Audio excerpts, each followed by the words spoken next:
जय हिंद साथियों, स्वागत है आपका self study classes Vishwamit Jain YouTube channel और दोस्तों ऐप में।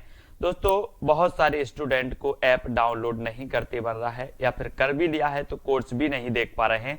तो मैं आज उनको बता दूं कि ये जो सेल्फ स्टडी क्लासेस इस प्रकार से जब आप प्ले स्टोर से करते हैं तो ये आपका वेल जो है आइकन उसमें लगा हुआ है ना। तो इस प्रकार से सेल्फ स्टडी क्लासेस आपको सर्च करना है और ऐसे आइकन में आपको ऐप मिलने वाला है। ठीक है, तो दोस्तों हम देखें कि प्ले स्टोर में आपको इस प्रकार से दिखेगा ये सेल्फ स्टडी क्लासेस। ठीक है, ये प्ले स्टोर में आपको सेल्फ स्टडी क्लासेस का ऐप दिखने वाला है।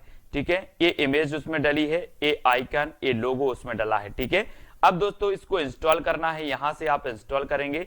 ठीक है, अब इंस्टॉल करेंगे तो वहां पर आपको नंबर मांगेगा, जीमेल नंबर मांगेगा, तो आपको ओटीपी आएगा, तो आप रजिस्टर करके आगे बढ़ेंगे। दोस्तों हिंदी साहित्य का वीडियो स्टार्ट हो चुका है, तो सभी लोग वीडियो को लाइक करेंगे और हिंदी का पूरा वीडियो देखना है दोस्तों आपको बहुत अच्छी ट्रिक के माध्यम से, है ना।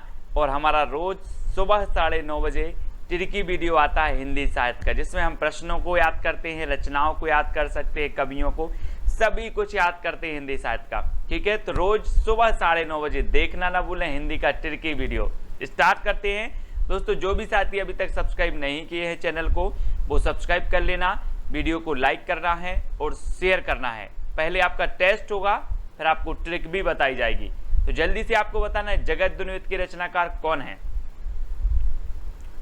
4 विकल्प हैं आपके सामने, जगत दुनियत के रचनाकार बताना है। और यहां पर दोस्तों क्या आ रहा है, जगत। क्या आ रहा है, जगत। और जगत में हमें अगर घूमना है तो अपने पदम से घूमना है। पदम यानी कि पैर से घूमना है। काय से घूमना है, पैर से घूमना है। क्या, जगत।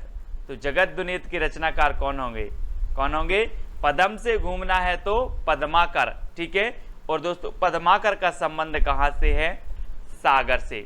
ठीक है, सागर से है, और सागर में पद्माकर उत्सव भी मनाया जाता है, ये चीज भी आपको याद रखनी है। और भूषण की बात करें दोस्तों तो भूषण का वास्तविक नाम था घनश्याम। क्या नाम था, घनश्याम, है ना। इन्हें उपाधि दी गई थी भूषण की, तो ये चीज भी याद रखना। रीति काल में एकमात्र वीर रस के कवि हैं भूषण जी, है ना, याद रखो। अगला क्वेश्चन देखते हैं दोस्तों, कवि कुल कल्पतरु के रचनाकार कौन है। 4 विकल्प हैं, बिल्कुल आसान है, आपको बताना है। 2 सेकंड आपको दिए जाते हैं और मैं आपको बता दूं दोस्तों कि यहां पर आ रहा है कवि कुल। और दोस्तों आपको पता है कि अपने अपने कुल की चिंता सभी को रहती है। आपका भी कुल होगा, आपके कुल की चिंता आपको है कि नहीं है ना। तो कुल की चिंता सभी को रहती है, इसलिए कवि कुल कल्पतरु के रचनाकार कौन होंगे, कौन होंगे, चिंतामणि। चिंतामणि यानी कि आपका जो विकल्प नंबर ए है वो बिल्कुल सही हो जाएगा। ठीक है, आपने दोस्तों मतीराम के बारे में कल पढ़ा था कि जो मतीराम है ये भाव सिंह के दरबारी कवि थे, है ना, भाव सिंह के। तो मती और भाव, है ना, तो ऐसा याद करना है।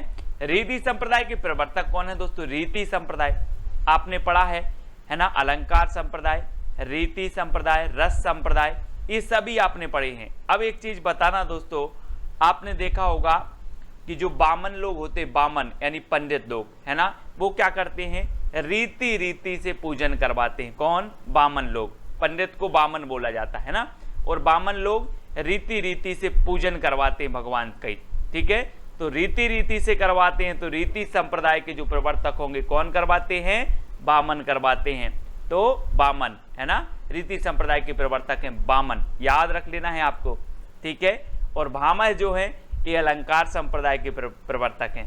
ठीक है, वक्रोक्ति संप्रदाय के कुंतक हैं, है ना, ये चीज आपको याद रखनी है। अगला क्वेश्चन देखेंगे दोस्तों, रीति काल को श्रृंगार काल किसने कहा है। अब दोस्तों एक चीज बताना कि श्रृंगार अपने भारत में ही किया जाता है कि पूरे विश्व में किया जाता है, जल्दी बताओ, कि भारत अकेले के लोग कर लेते हैं श्रृंगार। तो दोस्तों श्रृंगार तो पूरे विश्व के लोग करते हैं। तो रीति काल को श्रृंगार काल कौन कहेगा, कौन कहेगा, श्रृंगार पूरे विश्व के लोग करते हैं तो विश्वनाथ प्रसाद। कौन कहेगा, विश्वनाथ प्रसाद, है ना। और अलंकार काल कौन कहेगा, अलंकृत काल, तो कहेगा कौन, मिश्र बंधु, यानी कि मिश्र बंधु अलंकृत काल। और श्रृंगार काल विश्वनाथ प्रसाद। ठीक है, ये चीज आपको याद रखनी है दोस्तों। भाव विलास के रचनाकार कौन है? 4 विकल्प हैं, 4 में से अपना चयन करके आपको बताना है। और हम बोलते ना आजकल, बोले आजकल तो आप भाव भी नहीं दे रहे, है ना, भाव नहीं दे रहे, है ना, या फिर भाव देव। अपन बोलते कोई भी आप सामान लेने जाते भाव देव यार क्या है, तो भाव विलास के रचनाकार कौन होंगे? देव कवि। ठीक है, कौन होंगे? देव कवि। तो भाव देव। ठीक है, और दोस्तों देव कवि के बारे में आप जानते हैं कि जो देव कवि हैं इन्होंने 34वां छल नामक संचारी भाव माना है, ये चीज तो आपको पता है। घनानंद की बात करें तो इनकी प्रेमिका के बारे में तो आप जानते ही, इनकी प्रेमिका का नाम क्या था? सुजान, है ना। तो इनकी जितनी भी रचनाएं हैं सुजान सुजान करके आती हैं, तो वो भी याद रख लेना। बिहारी सतसई तो आपको पता ही है, बिहारी सतसई, है ना, बिहारी जी की श्रेष्ठ रचना है, ये तो पता ही है। ठीक है, तो इनको याद रख लेंगे। और पद्माकर की जगत विनोद हमने पढ़ ली, जो आपसे पूछी जाती है। अगला बताना, आलमकृत माधवानल कामकंदला की भाषा क्या है दोस्तों? अब एक चीज बताना दोस्तों, ये पूछी जाती है माधवानल कामकंदला किसकी रचना है? तो 2 कवियों की, एक गणपति की है और आलम की भी है। ठीक है, तो याद रख लेना है। और दोस्तों आपको बताना इसकी भाषा क्या है, तो भाषा इसकी क्या है दोस्तों? आपको पता है कि आपका आलम क्या है? हम बोल रहे आपका आलम क्या है यार, बोले हाँ इस अवधि में तो आलम सही है, या अगली अवधि में आलम सही हो जाएगा। अभी आलम सही नहीं, अगली अवधि में आलम सही हो जाएगा, है ना। तो आलम अगली अवधि में सही होगा, तो आलमकृत जो माधवानल कामकंदला है इसकी भाषा क्या होगी? अवधि। अवधि यानी सा नंबर आपका बिल्कुल सही हो जाएगा। ठीक है, खड़ी बोली की बात करें दोस्तों, तो खड़ी बोली जो है पश्चिमी हिंदी की बोली मानी जाती है। ब्रज ये भी पश्चिमी हिंदी की बोली मानी जाती है। ठीक है, ये चीज आपको पता है ना, करनी है। और आपको पता है दोस्तों कि जो राजस्थानी, गुजराती और पश्चिमी हिंदी ये काय से निकली थी?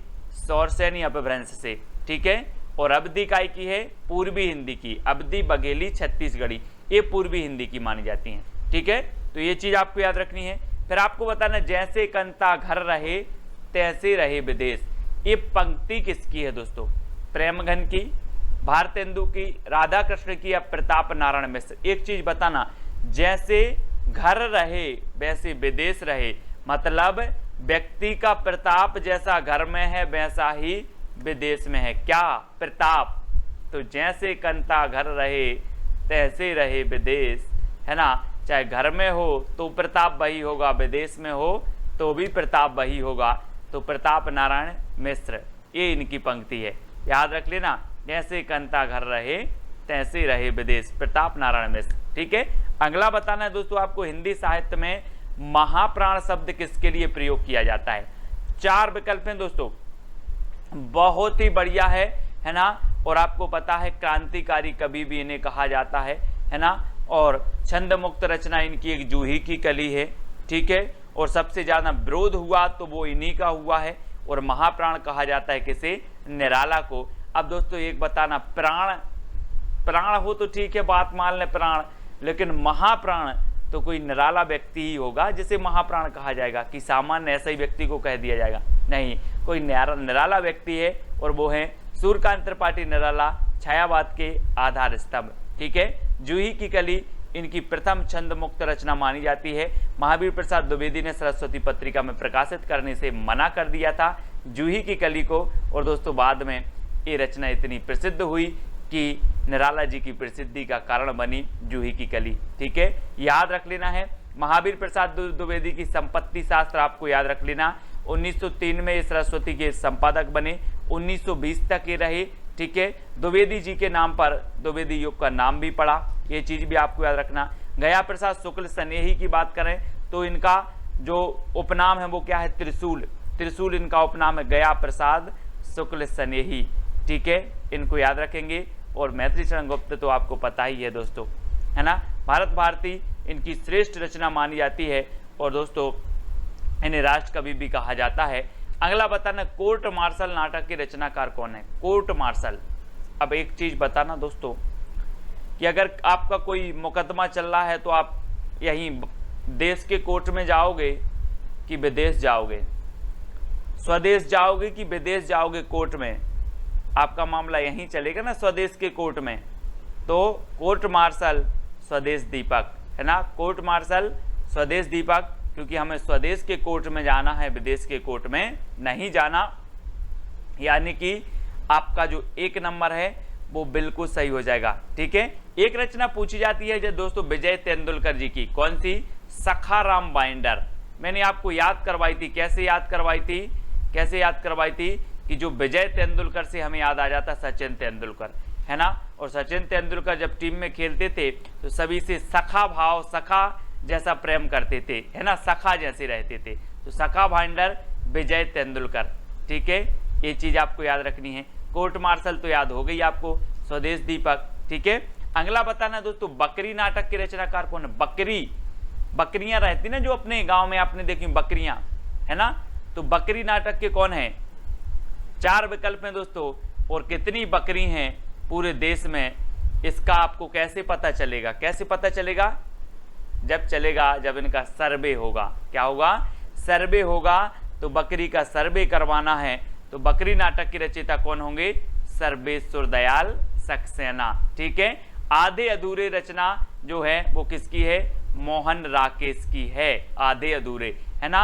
हबीब तनवीर की कौन सी है? चरणदास चोर। चरणदास चोर इनकी बहुत ही प्रसिद्ध है, कई बार पूछी गई है। ठीक है, चरणदास चोर, ये याद रख लेना है।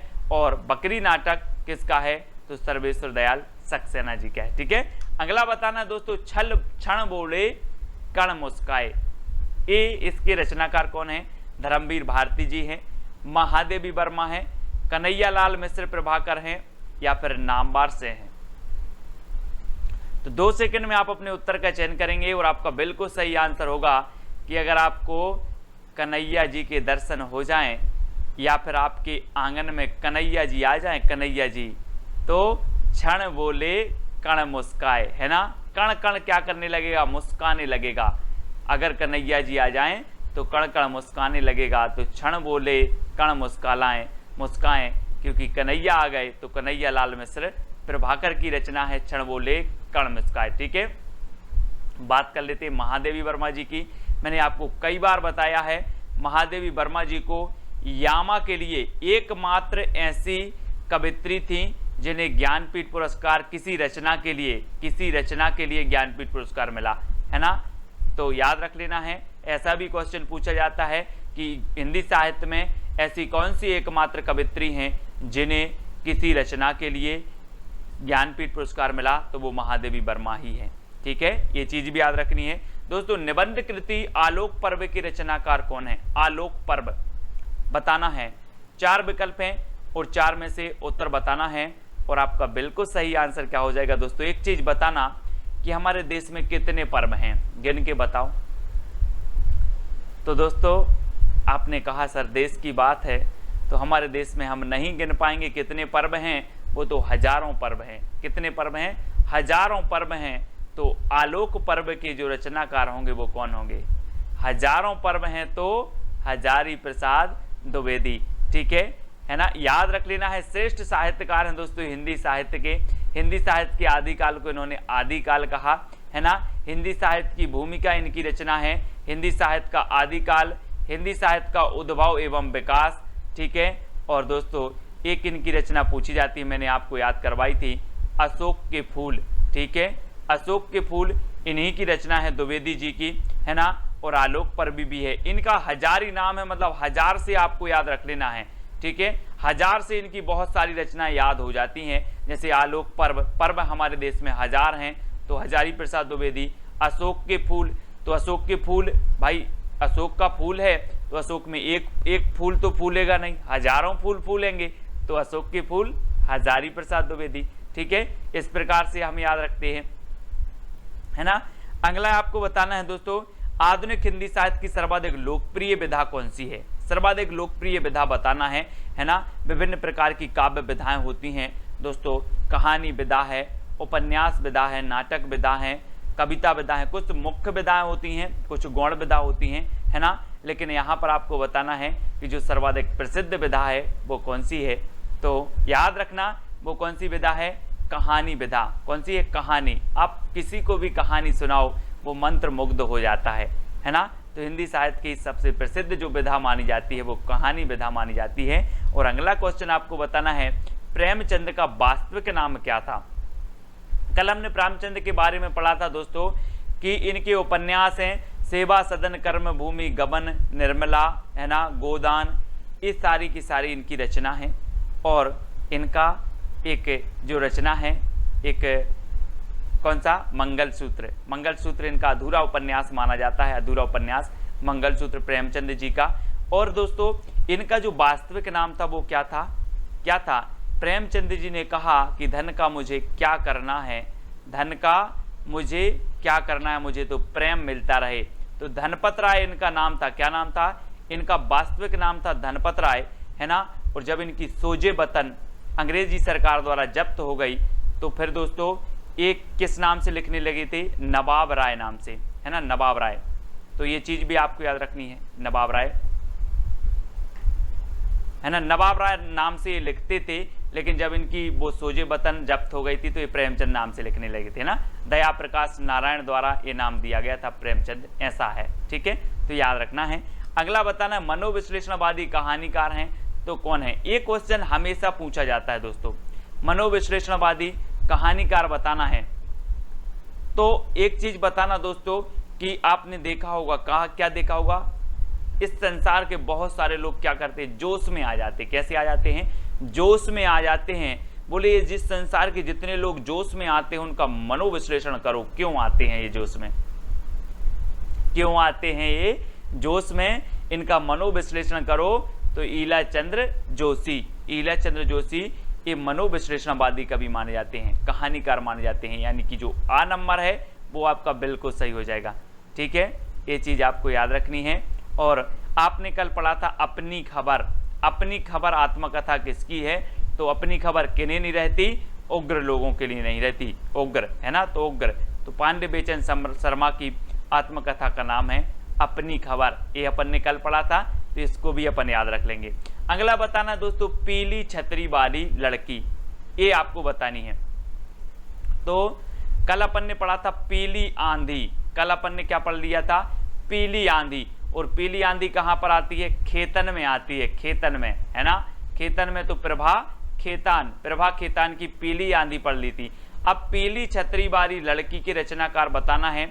अब एक चीज बताना दोस्तों कि पीली छतरी वाली लड़की, और जब दोस्तों सूर्य का उदय होता है, सूर्य का क्या होता है, उदय होता है, तो आपको नहीं लगता है ऐसा कि जैसे पीला पीला दिख रहा हो, है ना, जैसे पीली एक छतरी निकल रही हो, पीली पीली छतरी निकल रही हो, है ना।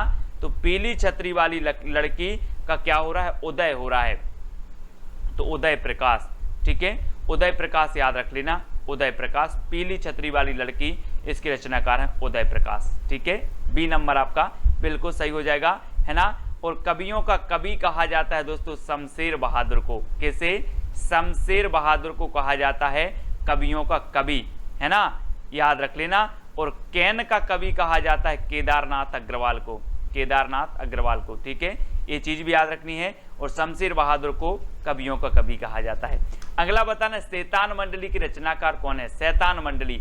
अब आपको बताना है दोस्तों कि जो शैतान मंडली रहती है, अगर इनको रोका जाए तो ये बेचैन रहते हैं शैतानी करने के लिए, बहुत बेचैन रहती हैं। शैतान मंडली शैतानी करने के लिए क्या रहती है, बेचैन रहती है। तो शैतान मंडली की रचनाकार कौन होंगे, कौन होंगे, बेचैन शर्मा उग्र, है ना, कौन होंगे, बेचैन रहती है तो बेचैन शर्मा उग्र। शैतान मंडली शैतानी करने के लिए क्या रहती है, बेचैन रहती है, तो बेचैन शर्मा उग्र इसके रचनाकार हो जाएंगे, है ना।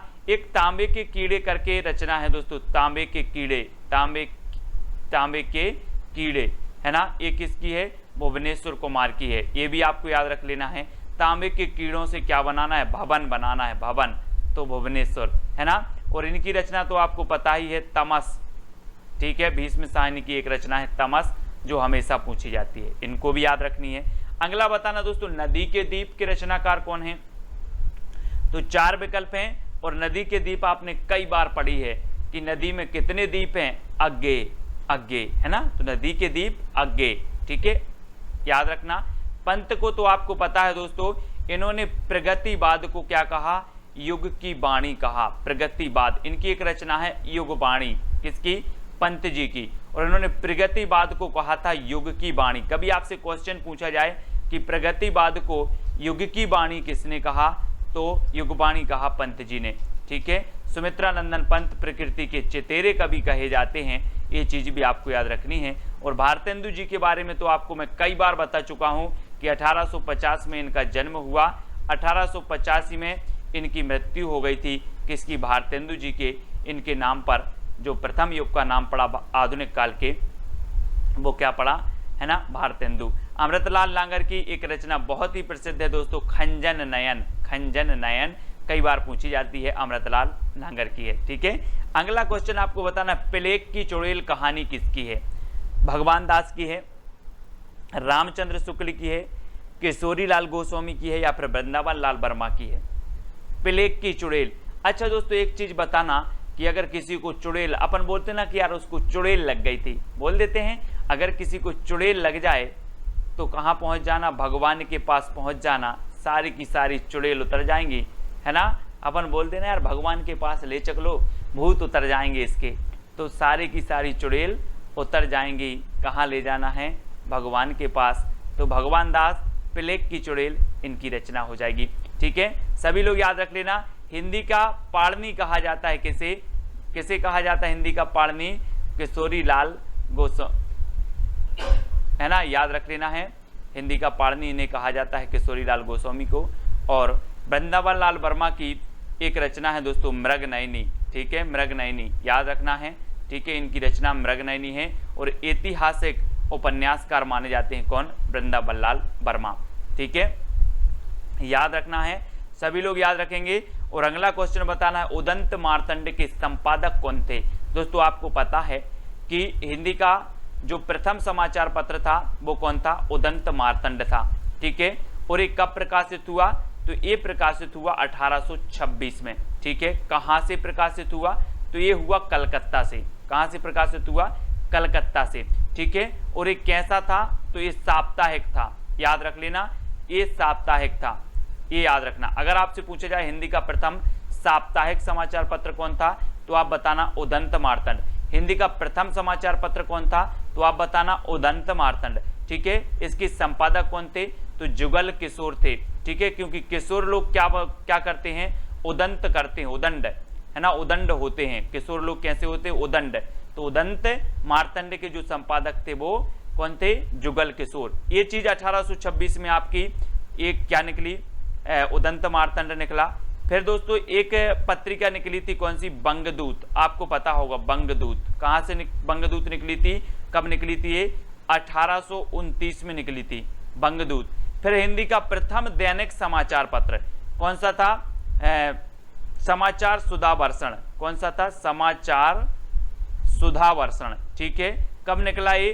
1854 में। 1854 में, है ना? याद रख लेना। और 1855 में दोस्तों एक निकला था प्रजा हितैषी। कौन सा निकला था? प्रजा हितैषी। ठीक है, ये किसका था? 1855 में इसके संपादक कौन थे? राजा लक्ष्मण सेन, है ना? श्याम सुंदर सेन ने कौन सा निकाला? इनका निकाला समाचार सुधावर्षण, हिंदी का प्रथम दैनिक समाचार पत्र 1854 में। ठीक है, बंगदूत पत्रिका राजाराम मोहन राय ने 1829 में, जुगल किशोर ने 1826 में जो है उदंत मार्तंड ये संपादक बने, है ना? और इस साप्ताहिक था। तो ये सारे के सारे आपको याद रख लेना है। ये भी आपके समाचार पत्र भी पूछ लिए जाते। ठीक है, अब दोस्तों आपकी चैलेंज की बारी है। आपको 4 विकल्प दिए जाते हैं, 4 में से एक का चयन करना है ना? आपको बताना है क्या भूलूं क्या याद करूं, किस विधा की रचना है। ठीक है, ये आपका चैलेंज प्रश्न है। सभी लोग कमेंट में लिखेंगे और इसके बारे में और भी लिखेंगे दोस्तों कि ये किसकी रचना है ना? और ये आत्मकथा है, जीवनी है, क्या है, ये चीज आपको बतानी है। अगर आत्मकथा है तो किसकी है, कितने खंडों में विभक्त है, ये चीज भी आपको बतानी है। तो विस्तृत जितना आप लिख सको उतना आपको लिखना है। और कल का एक प्रश्न जो आपको चैलेंज प्रश्न दिया था कि महावीर प्रसाद द्विवेदी सरस्वती पत्रिका के संपादक कब बने, तो बहुत सारे लोगों ने उत्तर बताया। अच्छा लगा, मैंने सारे के सारे कमेंट देखे कि 1903 में ये सरस्वती पत्रिका के संपादक बने थे और 1920 तक ये संपादक रहे, है ना? और सरस्वती पत्रिका की जब भी बात आती है कि इसके संस्थापक कौन थे, तो संस्थापक जो थे दोस्तों वो कौन थे? चिंतामणि घोष। ठीक है, प्रथम संपादक कौन के? श्याम सुंदर थे। और 1900 ईस्वी में प्रकाशित हुई थी कौन सी? सरस्वती पत्रिका। ठीक है, ये चीज आपको याद रखनी है। अब जो भी साथी टेलीग्राम ग्रुप से नहीं जुड़े हैं वो टेलीग्राम ग्रुप से जुड़ जाएंगे। टेलीग्राम ग्रुप से जुड़ने के लिए आपको क्या करना है? सर्च करना है IAS स्टडी ट्रैक और ज्वाइन हो जाना है। और साथ ही दोस्तों व्हाट्सअप ग्रुप है अपना हिंदी साहित्य का, उसमें जुड़ने के लिए आपको क्या करना है? 9098609291 इस पर आपको क्या करना है दोस्तों? मैसेज करना है। आपको हिंदी साहित्य ग्रुप की लिंक मिल जाएगी, तो आप ज्वाइन हो जाना। ठीक है, सभी लोग वीडियो को लाइक करेंगे। वीडियो कैसा लगा कमेंट के माध्यम से आपको जरूर बताना है। 2 लाइन आपकी मोटिवेट की रहेंगी। ठीक है, वीडियो को लाइक करके शेयर अवश्य करें। आज के वीडियो के लिए बस इतना ही। जय हिंद। दोस्तों बहुत सारे स्टूडेंट को ऐप डाउनलोड नहीं करते बन रहा है, या फिर कर भी लिया है तो कोर्स भी नहीं देख पा रहे हैं। तो मैं आज उनको बता दूं कि ये जो सेल्फ स्टडी क्लासेस इस प्रकार से जब आप प्ले स्टोर से करते हैं तो ये आपका वेल जो है आइकन उसमें लगा हुआ है ना। तो इस प्रकार से सेल्फ स्टडी क्लासेस आपको सर्च करना है और ऐसे आइकन में आपको ऐप मिलने वाला है। ठीक है, तो दोस्तों हम देखें कि प्ले स्टोर में आपको इस प्रकार से दिखेगा ये सेल्फ स्टडी क्लासेस। ठीक है, ये प्ले स्टोर में आपको सेल्फ स्टडी क्लासेस का ऐप दिखने वाला है। ठीक है, ये इमेज उसमें डली है, ये आइकन, ये लोगो उसमें डला है। ठीक है, अब दोस्तों इसको इंस्टॉल करना है। यहां से आप इंस्टॉल करेंगे। ठीक है, अब इंस्टॉल करेंगे तो वहां पर आपको नंबर मांगेगा, जीमेल नंबर मांगेगा, तो आपको OTP आएगा, तो आप रजिस्टर करके आगे बढ़ेंगे।